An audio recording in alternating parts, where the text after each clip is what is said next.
اللہ وبرکاتہ۔ الحمد للہ وحدہ والصلاة والسلام علی من لا نبی بعدہ، اما بعد فاعوذ باللہ من الشیطان الرجیم، بسم اللہ الرحمن الرحیم۔ والذین یؤمنون بما انزل الیک وما انزل من قبلک وبالآخرۃ ہم یوقنون۔ عن ابی ہریرہ رضی اللہ تعالی عنہ قال قال رسول اللہ صلی اللہ علیہ وآلہ وسلم فضلت علی الانبیاء بست اوتیت جوامع الکلم ونصرت بالرعب واحلت لی الغنائم وجعلت لی الارض مسجدا وطہورا وارسلت الی الخلق کافہ وختم بی النبیون۔ رواہ الامام الہمام المسلم فی صحیحہ۔ صدق اللہ العظیم وبلغنا رسولہ النبی الامی الکریم ونحن علی ذلک لمن الشاہدین والشاکرین والحمد للہ رب العالمین۔ نماز اچھی، روزہ اچھا، حج اچھا، زکوٰۃ اچھی، مگر باوجود اس کے میں مسلمہ ہو نہیں سکتا، نہ کٹ مروں جب تک خواجہ یثرب کی حرمت پر خدا شاہد ہے میرا کامل ایمان ہو نہیں سکتا۔ میری معزز سامعات، میری اسلامی ماؤں، بہنوں، بیٹیوں، السلام علیکم ورحمۃ اللہ وبرکاتہ۔ آج 21 نومبر 2020 بروز ہفتہ ہے۔ آپ کے یہاں لاہور میں مدرسۃ القرآن اور آپ کا گھر میں قاری محمد افضل دامت برکاتہم کی دعوت پرخلوص پر اور بھائی مولانا محمود الحسن صاحب ان کی دعوت پر میں آپ کی خدمت میں حاضر ہوں۔ میری ماؤں بہنوں، آج ہمارا عنوان ہے تحفظ ختم نبوت۔ عقیدہ ختم نبوت کیا ہے، اس کا مطلب کیا ہے، اور اس کا تحفظ ہم کیسے کر سکتے اور کیسے کر سکتی ہیں۔ میں چند گزارشات اس مسئلے پر آپ کی خدمت میں رکھوں گا، بس آپ توجہ میری طرف رکھیں اور میری بات کو کان لگا کر سنیں۔ انشاءاللہ تعالی آپ کا یہ بھائی آپ کا وقت ضائع نہیں ہونے دے گا۔ میری ماؤں بہنوں، جس طرح انسان کا جسم ہے اور اس جسم میں دھڑکنے والا دل ہے، اگر انسان کا کوئی عضو خراب ہو جائے، مثلاً اس کا ہاتھ ٹوٹ جائے، اللہ نہ کرے اس کا پاؤں ٹوٹ جائے، اس کے کان کٹ جائیں یا اس بندے کی زبان کٹ جائے، تو انسان کی زندگی داؤ پر نہیں لگتی۔ زندگی رہتی ہے لیکن ناقص رہتی ہے۔ اگر اللہ نہ کرے دل کا ایک چھوٹا سا ٹکڑا بھی کٹ جائے تو اس کی زندگی داؤ پہ لگ کر جان ختم ہو جاتی ہے۔ ایسے ہی ہماری اسلام کی عمارت اور جان ہے۔ ہمارے اسلام کی عمارت میں کہ چھوٹے موٹے عقائد میں کمپرومائز ہو جائے تو بندہ مؤمن مسلمان رہتا ہے، لیکن عقیدہ ختم نبوت پر کوئی حرف آئے تو بندے کا ایمان ختم ہو جاتا ہے۔ یہ بات یاد رکھیں، عقیدہ ختم نبوت ویسے ضروری ہے جیسے عقیدہ توحید ضروری ہے۔ عقیدہ توحید اللہ کو ماننے میں ہمارے اوپر حق ہے اللہ کا کہ ہم اللہ کو وحدہ لا شریک مانیں۔ عقیدہ ختم نبوت میں ہمارے اوپر یہ حق ہے کہ ہم رسول اللہ صلی اللہ علیہ وسلم کو خاتم النبیین مانیں۔ میری ماؤں اور بہنوں، یہ بات ذہن میں رکھنا کہ عورت کو اللہ نے مقام اور مرتبہ دیا ہے۔ بعض جگہ عورت کا مرتبہ مرد سے اوپر ہے اور بعض جگہ عورت کے اوپر مرد کا مرتبہ بہتر ہے۔ مثلاً رتبے کے لحاظ سے قوت تو مرد کے پاس ہے، لیکن ماں کے قدموں تلے جنت کہی ہے، باپ کے قدموں تلے جنت نہیں کہی۔ اس سے سمجھ آیا کہ ایک عورت کا مقام بھی ہے۔ ہاں، میں یوں کہتا ہوں، رب نے نبوت اور امامت مرد کو دی ہے، لیکن عورت نبی اور امام بن نہیں سکتی، پر نبی اور امام جن ضرور سکتی ہے۔ دنیا میں آنے کا سبب نبی اور امام کی عورت ہے۔ تو جب عورت کا اتنا مقام ہے، مرتبہ ہے، تو عورت کا اسلام بھی ایسا ہے۔ میری ماؤں اور بہنوں، قرآن کریم میں کسی جگہ اللہ نے یہ نہیں فرمایا کہ کوئی مرد نیکی کرے تو میں اس کی نیکی کو ڈبل اجر میں ثواب بنا کر دوں گا۔ فرمایا ہے تو عورت کے لیے، سورۃ نمبر 33 سورۃ احزاب، اور پارہ نمبر 22 کی پہلی آیت رب العزت ارشاد فرماتے ہیں وَمَن يَقْنُتْ مِنْكُنَّ لِلَّهِ وَرَسُولِهِ وَتَعْمَلْ صَالِحًا نُؤْتِهَا أَجْرَهَا مَرَّتَيْنِ وَأَعْتَدْنَا لَهَا رِزْقًا كَرِيمًا وَمَن يَقْنُتْ مِنْكُنَّ لِلَّهِ وَرَسُولِهِ پیغمبر کی بیویوں میں جو اللہ سے ڈر رہی اور اللہ پاک کے سامنے سرب و سجود اور رب العزت سے تعلق بنائی ہوئی ہے، ان بیویوں کا مقام یہ ہے تعمل صالحہ، جب یہ نیکی کریں گی نؤتیہا اجرہا مرتین، نیکی ایک ہوگی، رب العزت کی طرف سے ثواب ڈبل ہوگا، وَأَعْتَدْنَا لَهَا رِزْقًا كَرِيمًا، اور یہ تو دنیا میں اعزاز ہے، آخرت میں مرتبہ اس سے بڑھ کے عزت والے رزق سے عطا کیا جائے گا۔ تو میری ماؤں اور بہنوں، یہ مرتبہ عورت کو ملا ہے، یہ قرآن کریم نے مرتبہ مرد کو نہیں دیا۔ تو اس سے پتہ چلا بعض صورتوں میں عورتیں مردوں سے ممتاز ہیں، بعض صورتوں میں خواتین مردوں کے اوپر اس درجے کی حد تک فائق ہیں۔ تو آپ کا دین بھی اسی طرح، آپ کا ایمان بھی اسی طرح۔ میری ماؤں اور بہنوں، عقیدہ توحید نہیں مانیں گے تو ہمارا اللہ پر ایمان برقرار نہیں رہے گا، اور عقیدہ رسالت کے بعد ختم نبوت نہیں مانیں گے، ہمارا حضور پاک علیہ السلام پر ایمان سلامت نہیں رہے گا۔ میں ایک جملہ کہتا ہوں، ذرا توجہ رکھنا۔ حضرت موسیٰ علیہ السلام کو ماننا، نبی ماننا ضروری ہے، حضرت عیسیٰ کو نبی ماننا ضروری ہے، ان کے بعد رسول اللہ صلی اللہ علیہ وسلم کو نبی ماننا بھی ضروری ہے، خاتم النبیین ماننا بھی ضروری ہے۔ ختم نبوت کا مطلب یہ ہے کہ جو اللہ رب العزت نے انبیاء کرام کا سلسلہ شروع کیا تھا، اس سلسلے کو زمانے کے طور پہ ختم رسول اللہ پر کر دیا ہے۔ ہمارے پاک پیغمبر کے بعد کوئی اور نبی نہیں ہے۔ آپ اکثر ایک جملہ سنتی رہتی ہوں گی حدیث پاک کا، میں آپ کے سامنے پڑھ دیتا ہوں۔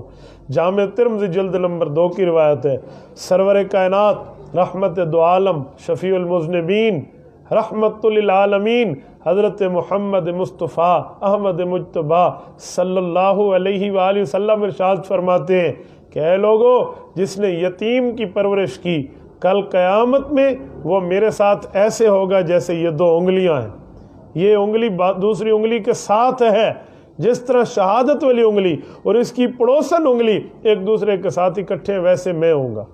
اسی طرح ایک حدیث اور بھی ہے جس میں اللہ کے رسول نے فرمایا انا والساعۃ کہاتین، فرمایا یہ دائیں انگلی اور بائیں انگلی، یہ جو 2 انگلیاں ایک ہی ہاتھ کے، شہادت والی اور اس کی ساتھ والی، فرمایا جیسے یہ ساتھ ہے ایسے میں اور قیامت ایک دوسرے کے ساتھ ہے۔ اس کا مطلب ایک تو یہ ہے کہ قرب قیامت ہے، ایک تو یہ ہے کہ حضور پاک علیہ السلام کے بعد قیامت نزدیک ہے، لیکن ایک اور عقیدہ بھی اس میں سمجھایا جا رہا ہے۔ وہ عقیدہ کیا ہے؟ ختم نبوت کا ہے۔ کیا مطلب؟ جیسے ان 2 انگلیوں کے درمیان تیسری انگلی نہیں ہے، ویسے حضور اور قیامت کے درمیان کوئی نیا نبی نہیں ہے۔ یہ رسول اللہ صلی اللہ علیہ وسلم نے ہمیں سمجھایا، ہمیں بتایا، اور یہی بات صحابہ کرام اور صحابیات کے ایمان کا محور فرمایا۔ مثلا قرآن کریم سورت نمبر 2 سورۃ البقرہ پہلا صفحہ اٹھائیں، جو آیت میں نے خطبے میں پڑھی ہے۔ رب العزت ارشاد فرماتے ہیں والذین یؤمنون بما انزل الیک، فرمایا صحابہ اور صحابیات جو رسول اللہ پر ایمان لانے والے یا لانے والیاں ہیں، ان کے ایمان کی ترتیب کیا ہے؟ ان کے ایمان میں 3 چیزیں شامل ہیں۔ یؤمنون بما انزل الیک، یہ قرآن کریم کو مانتے ہیں، وما انزل من قبلک، پہلی کتابوں کو، تورات کو، زبور کو، انجیل کو، صحائف کو، انہیں مانتے ہیں، وبالآخرۃ ہم یوقنون، اور قیامت کو مانتے ہیں۔ تو میری ماں بہنوں ذرا غور کرنا، اب 3 چیزیں ہو گئی۔ نمبر 1 پہلی کتابیں ماننا، نمبر 2 قرآن کریم ماننا، نمبر 3 قیامت ماننا۔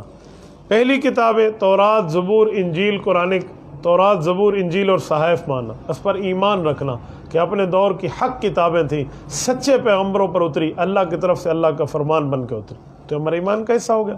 نمبر 2 اس کے بعد جو رسول اللہ صلی اللہ علیہ وسلم پر اللہ نے وحی اتاری ہے، ایمان اتارا ہے، اسلام اتارا ہے، مذہب اور دین اتارا ہے، اس میں ہمارے لیے احکام ہے، اوامر ہے، نواہی ہے، ہمیں احکام کا رب العزت نے پابند فرمایا ہے۔ تو اس سے ہمارے سامنے ایک بات سمجھ آتی ہے، وہ کیا؟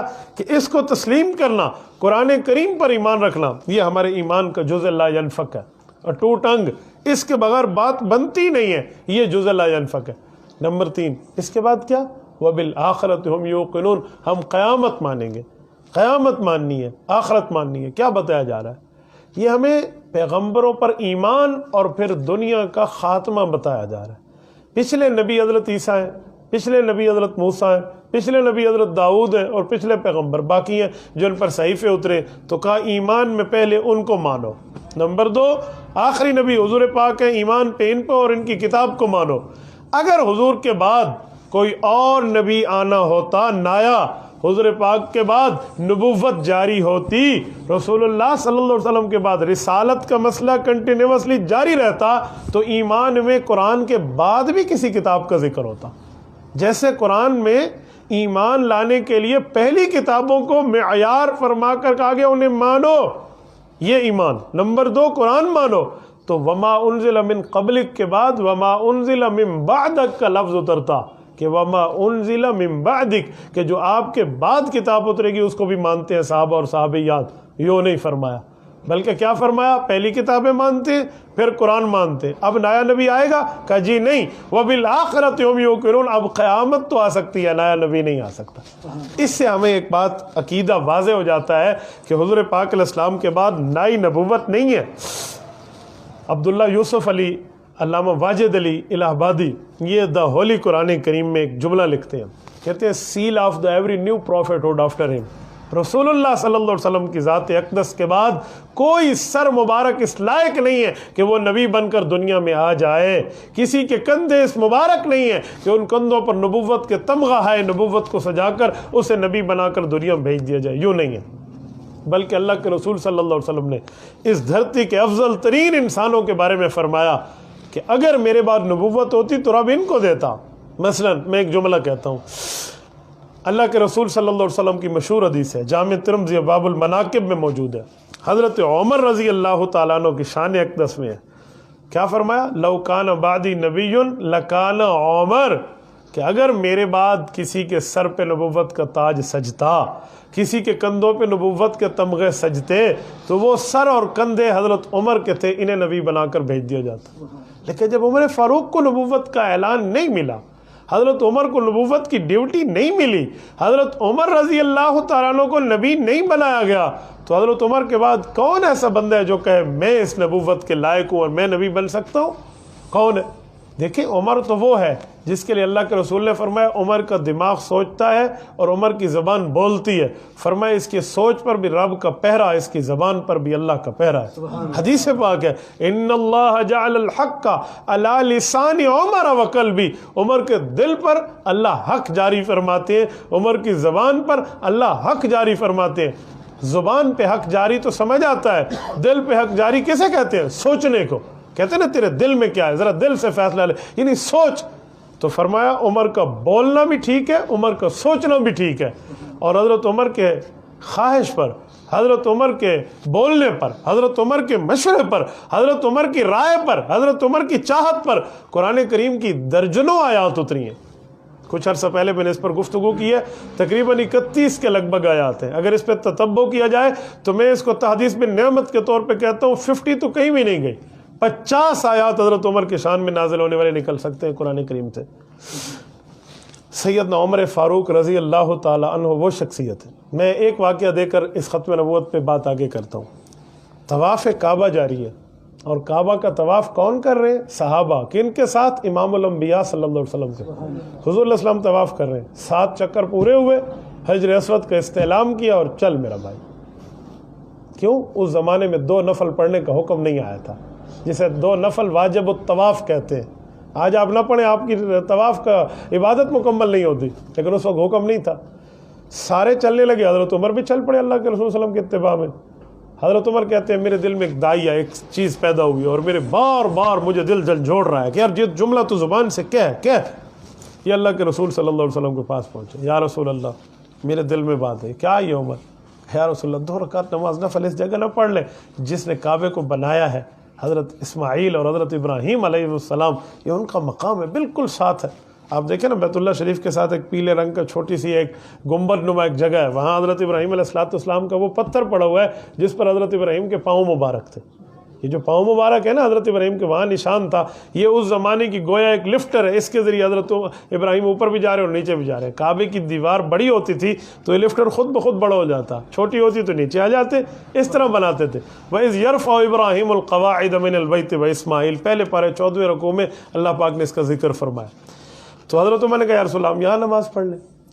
اچھا یہاں بھی میں ایک جملہ کہتا جاؤں، یہ جو پاؤں کتنے ملانے چاہیے نماز میں، کتنے نہیں ملانے چاہیے، پاؤں ملانے کا طریقہ کیا ہے، کہاں تک ٹھہرے، کوئی پاؤں لمبے پھیلاتے ہیں، کوئی تھوڑے، کوئی چھوٹے، کتنا، تو کم از کم جو فاصلہ ہے نا وہ 4 انگل کا ہے، 4 انگل سے لے کر 1 بالشت، اس سے زیادہ پاؤں کا فاصلہ نہ پھیلائیں، اتنے ہی رکھیں۔ کیوں؟ ہم امت حضور پاک علیہ السلام کی ہیں اور ملت ابراہیم علیہ السلام کی ہیں۔ آپ نے سنا ہوگا وَاتَّبِعْ مِلَّةَ إِبْرَاهِيمَ حَنِيفًا، قرآن کریم نے ہمیں امت حضور کی بنایا ہے، ملت حضرت ابراہیم علیہ السلام کی بنایا ہے۔ تو امت تو ہم حضور کی ہیں لیکن طریقہ حضرت ابراہیم والا اللہ کے رسول نے جاری فرمایا۔ یہ جو ہم قربانی کرتے ہیں کیا کہتے ہیں؟ سنت نبوی کہتے ہیں، کوئی کیا کہتے ہیں؟ سنت ابراہیمی، تو ملت حضرت ابراہیم کی ہے۔ تو حضرت ابراہیم کے پاؤں کے درمیان فاصلہ مقام ابراہیم پہ میں نے تو کئی بار اپنی آنکھوں سے دیکھا ہے، وہ یہی فاصلہ ہے جو امام اعظم ابو حنیفہ نے فرمایا صحابہ کرام سے پڑھ کے کہ 4 انگل کے لگ بھگ آپ فاصلہ رکھیں، تو ملت ابراہیمی ہے۔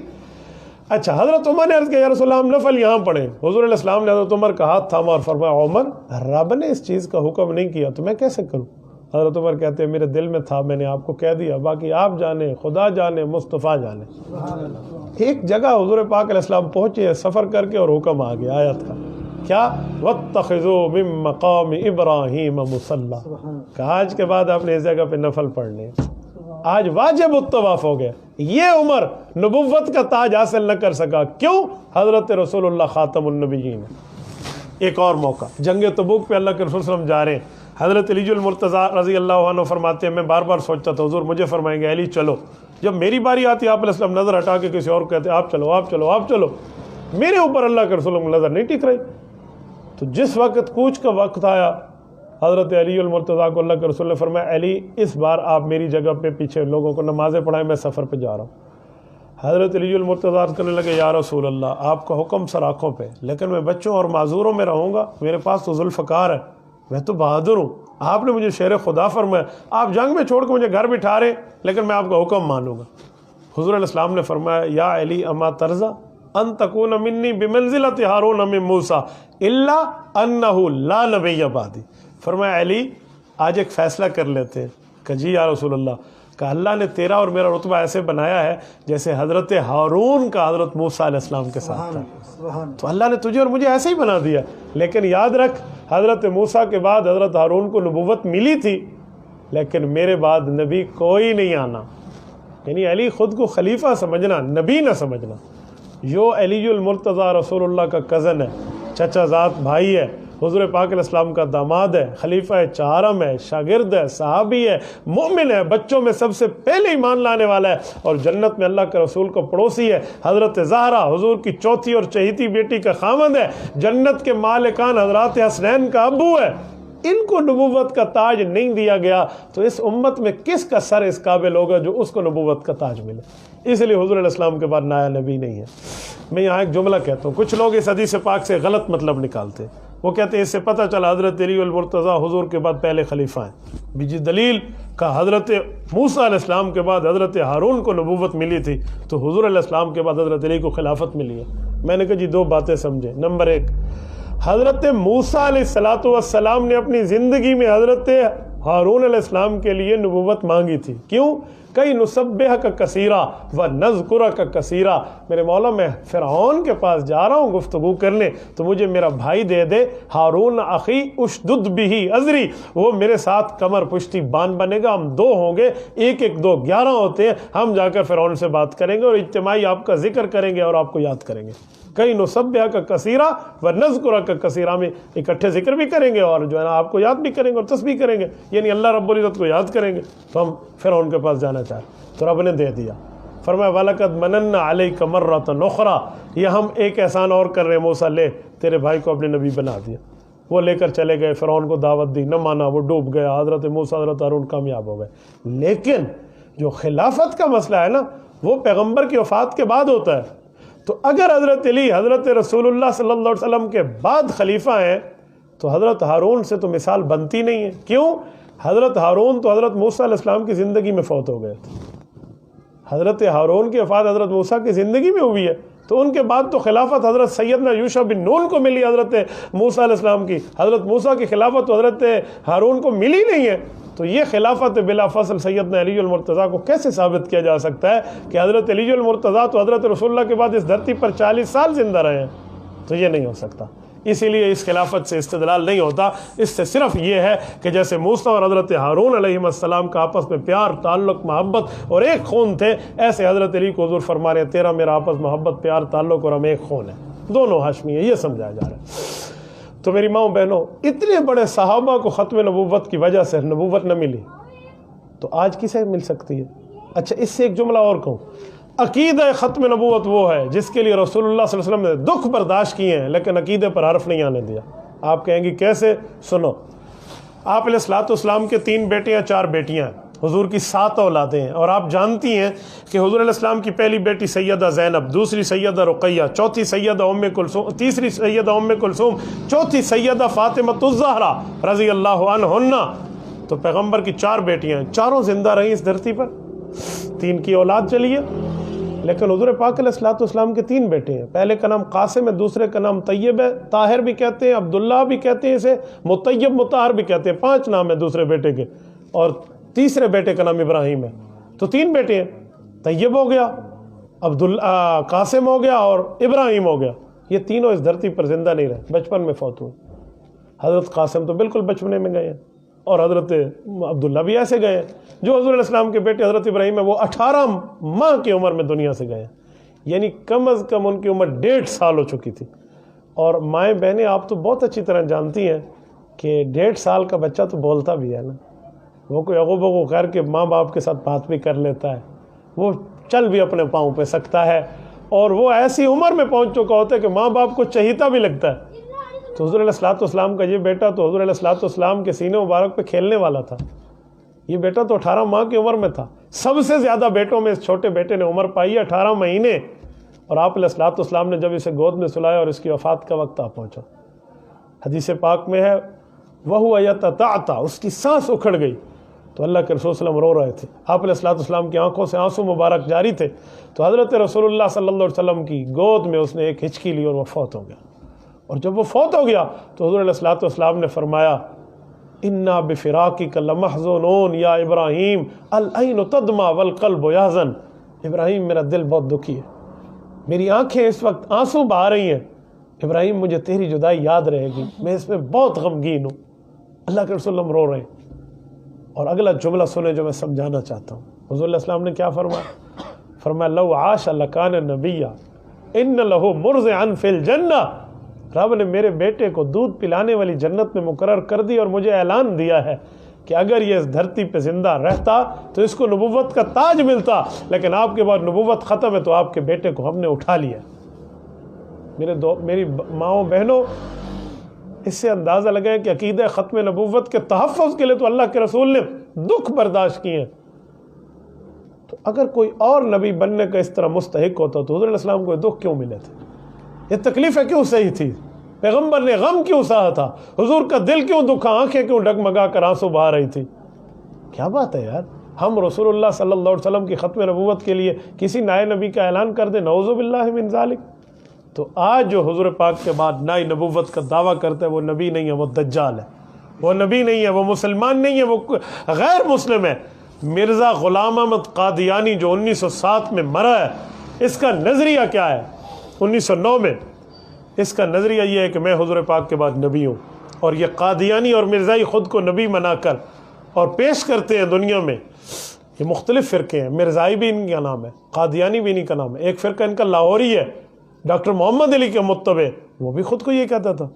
اللہ پاک کرم فضل احسان فرمائے ملک پاکستان کے علماء کرام پر، اور آپ کی اسی شہر لاہور پر جامع مسجد وزیر خان سے جو جلوس نکلا تھا، امیر شریعت سید عطا اللہ شاہ بخاری رحمۃ اللہ علیہ کی قیادت میں 1953 کے اندر 10,000 ماؤں کے لال شہید ہوئے تھے. اس دن لاہور کے نالوں میں پانی نہیں بہہ رہا تھا، خون چل رہا تھا. تو ان ماؤں کی بیٹوں نے کیوں قربانی دی تھی؟ وہ ان دلہن کے سہاگ کیوں اجڑے تھے؟ حضور علیہ السلام کی ختم نبوت پہ قربانی دی. سارے نکلے کہ نہیں، حضور علیہ السلام کی ختم نبوت کے تاج میں کوئی ہاتھ ڈالے گا تو وہ ہاتھ سلامت نہیں رہے گا. جو آنکھ پیغمبر کی ختم نبوت کی طرف بری نظر دیکھے گی وہ آنکھ پھوڑ دی جائے گی. تو ماؤں نے اپنے بیٹے دیے، بہنوں نے اپنے بھائی دیے، بیویوں نے اپنے شوہر دیے، اور یہ سارے آگے نکلے اور انہوں نے آ کر ختم نبوت کا تحفظ کیا. اور وہ وقت آیا جب مسٹر ذوالفقار علی بھٹو، اللہ اسے مغفرت فرمائے، اس کی حکومت تھی. قائد ملت اسلامیہ مولانا مفتی محمود رحمۃ اللہ علیہ ایم منتخب ہوئے. قومی اسمبلی میں بات آئی تو فرمایا بلاؤ نا قادیانیوں کو، ہمارے ساتھ بات کرا لو ان کو. 13 دن ان کو موقع دیا، قادیانیوں کی قیادت کو بلا گیا، آؤ اپنا ایمان ثابت کرو، آؤ اپنے اسلام ثابت کرو. 13 دن قومی اسمبلی میں ان کا موقف سنا گیا، اور یہ 13 دن میں نہ قرآن کی کوئی آیت پڑھ سکے، نہ حضور کا فرمان پڑھ سکے کہ مرزا قادیانی نبی ہے. وہ ہوتی تو پڑھتے، جب تھی نہیں تو پڑھتے کہاں. 13 دن بعد یہ ذلیل اور خوار ہوئے اور وہاں سے، اور نکلتے وقت بہت اچھا کارنامہ ہوا. وہ کیا ہوا؟ سارے MNA موجود ہیں، سارے سینیٹرز موجود ہیں، وزیر اعظم وقت موجود ہے، اور اس کی موجودگی میں مفتی محمود رحمۃ اللہ علیہ نے پوچھا کہ کیا کوئی نبی گالیاں بھی دیتا ہے؟ جی نہیں. ان النبی لا فحاش ولا لعان، نہ کوئی نبی فحاش گفتگو والا ہوتا ہے، نہ کوئی نبی لعنت کرنے والا لعان ہوتا ہے، یوں نہیں ہے. تو تمہارا تو مرزا اس سے بڑھ کے ہے. انہوں نے کہا جی ہمارے پاس اس بات کا تمہارے پاس کیا ثبوت ہے؟ انہوں نے کتاب پیش کی، کہا یہ لو کتاب. میں نے علماء سے سنے جب کتاب حضرت مفتی صاحب نے پیش کی تو قادیانیوں کے بڑے نے مفتی محمود رحمۃ اللہ تعالیٰ علیہ کو اوپر اعتراض کرتے ہوئے کہا کہ ہو سکتا ہے کتاب جھوٹی ہو. تو حضرت مفتی صاحب نے بہت اچھی بات کی. انہوں نے کہا جی میری ٹیلی فون بھی کاٹ دیں، ان کی ٹیلی فون کا سلسلہ بھی کاٹ دیں، ہم دونوں کو دنیا سے غیر متعلق کر دیں. اسی وقت وزیر اعظم یہاں سے کسی کو باہر نہ جانے دے اس ہاؤس سے. آپ ہیلی کاپٹر بھیجیں، یہ چنیوٹ روا سے چھپ کے آئی ہے، ان کے پبلشر کے پاس جائے. ابھی آپ چنیوٹ کے DC سے بات کر کے وہاں سے ان کی دکان سے بک منگوا لیں. اگر حوالہ نہ نکلا مفتی محمود اپنی موت لکھ دے گا. اور منگوائی گئی، کتاب پیش ہوئی اور عبارت ملی. اب قادیانیوں کا منہ چھوٹا ہو گیا. کیوں؟ اس میں لکھا ہوا تھا کہ جو قادیانی نہیں بنے گا وہ کسی بدکار عورت کی اولاد ہے، وہ شریف ماں کے اولاد نہیں ہے. مرزا قادیانی کہتے ہیں کل مسلم یصدقنی ویقبل دعوتی الا ذریۃ البغایا، کہ جس نے مجھے مانا ہے اور میری تصدیق کر کے مرزے کو نبی تسلیم کیا ہے وہ نیک کار عورت کی اولاد ہے، اور جو نہیں مانتا وہ بدکار عورت کی اولاد ہے. تو قومی اسمبلی کے لوگوں سے مفتی محمود رحمۃ اللہ نے پوچھا مجھے بتاؤ آپ سب مانتے ہو؟ میں کہا جی نہیں. کہا یہ تمہاری ماؤں کو گالیاں دے رہا ہے. اور صرف ہماری اپنی ماؤں کی بات نہیں ہے. مرزا قادیانی وہ ملعون آدمی ہے جو اپنی بیویوں کو امہات المؤمنین کہتا تھا. کیا سیدہ عائشہ کا مقام اور کیا مرزے کی بیوی کی حیثیت. مرزا قادیانی اپنے 4 دوستوں کو خلفائے راشدین کہتا تھا، اپنے 10 شاگردوں کو عشرہ مبشرہ کہتا تھا، اور مرزا قادیانی اپنی بیویوں کا رتبہ اور پتہ نہیں جنت اور دوزخ اور مہاجر اور انصار سارے رسول اللہ صلی اللہ علیہ وسلم کے دین کی باتیں اپنے اوپر چسپاں کر کے بیٹھا تھا. اور حضرت حسین رضی اللہ تعالی نے بہت بڑی قربانی دی ہے میدان کربلا میں. حضرت حسین کی قربانی کا مذاق اڑا کے مرزا کہتا تھا میری قربانی کو سنو گے تمہیں حسین کی قربانی بھول جائے گی، تم اس صحابی کے پیچھے چلتے ہو، تمہارے پاس تو نبی موجود ہے. نعوذ باللہ من ذلک. تو اس پر ہماری حکومت نے کام کیا اور قادیانیوں کو 7 ستمبر 1974 کی لیجسلیٹو اسمبلی نے کافر قرار دیا. آج پاکستان کا ملک وہ خوش قسمت ملک ہے جس میں یہ بے ایمان اپنے مذہب کو اسلام پہ پیش نہیں کر سکتے. آج قادیانی روتے ہیں جی ہمیں اذان دینے کا حکم نہیں ہوا ہے، ہمیں اذان منع کیا. میں نے کہا بابا اذان تو مسلمانوں کی ہے، تم خود کو مسلمان ثابت کرو پھر اذان دو. قادیانی اپنی مسجد کو مسجد نہیں کہہ سکتا، کلمے کی دعوت نہیں دے سکتا. ہاں اپنے مذہب سے توبہ طیب ہو، پھر ہمارا بھائی ہے، پھر ہمارے پاس آئے، ہم گلے سے لگائیں گے. اگر یہ رسول اللہ صلی اللہ علیہ وسلم کا تابع دار بن کے آئے گا ہم گلے سے لگائیں گے، اور اگر غدار بنے گا ہم گلے پکڑیں گے. یہ نہیں ہو سکتا کہ ہم حضور پاک علیہ الصلوۃ والسلام کے وفادار امتی نہ بنے. ہمارے گناہ ضرور ہیں، غلطیاں ضرور ہیں، خطائیں ضرور ہیں، لیکن ہم پیغمبر علیہ الصلوۃ والسلام کے غدار نہیں ہیں.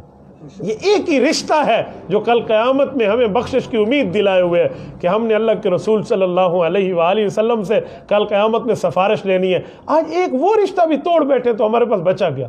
تو میری ماؤں بہنوں، یہ باتیں سمجھانے کے لیے آج قاری صاحب نے آپ کو جمع کی، یہی باتیں بتانے کے لیے آپ کو جمع کیا ہے، یہی باتیں سنانے کے لیے آپ کو جمع کیا کہ اپنی اولادوں کو اپنے گھر والوں کو، اپنے بہن بھائی کو، اپنے ماں باپ کو، اپنے شوہر کو، اپنے بیٹوں کو یہ بات سمجھائیں کہ حضور پاک علیہ الصلوۃ والسلام کے بعد نیا نبی اس دھرتی پر پیدا نہیں ہونا۔ حضرت عیسیٰ علیہ السلام جو قیامت سے پہلے آئیں گے حضور کی مدد کے لیے، وہ پہلے کے نبی ہیں، وہ نئے نبی نہیں ہیں، اس لیے نیا نبی نہیں آ سکتا۔ حضرت عیسیٰ کے آنے سے ختم نبوت پہ فرق نہیں ہے، مرزا قادیانی کے آنے سے فرق پڑتا ہے۔